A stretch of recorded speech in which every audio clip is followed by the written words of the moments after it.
Negative self-talk is so powerful. Yeah, it is. And the good news is that we all suffer from it, from the biggest, baddest dude you can think of to the most attractive chick out there.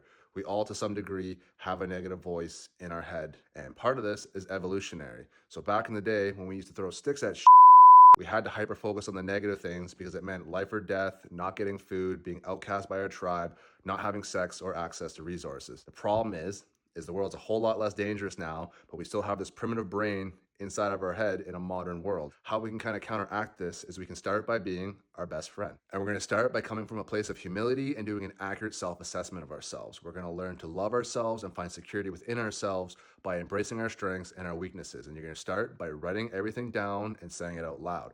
All your strengths, all your weaknesses. You might find it a little bit uncomfortable, and that's a good thing. That probably means you're being 100% honest and truthful with yourself, and whatever you're writing down matters to you. Then we're going to own it, and the best part is most of these can be changed. However you envision yourself in your head, you can become that person. So I'll say a little bit about me. Some of Toon's strengths have a pretty good accurate self-assessment of myself. I think my competence and confidence lines up pretty much perfectly, that I can mold myself to any given situation. I have a big heart and a willingness to serve others, not people please.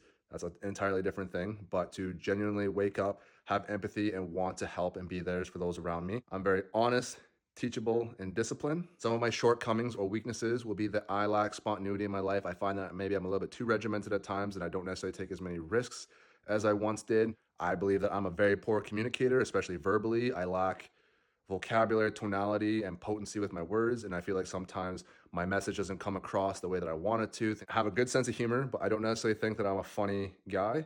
And my ego.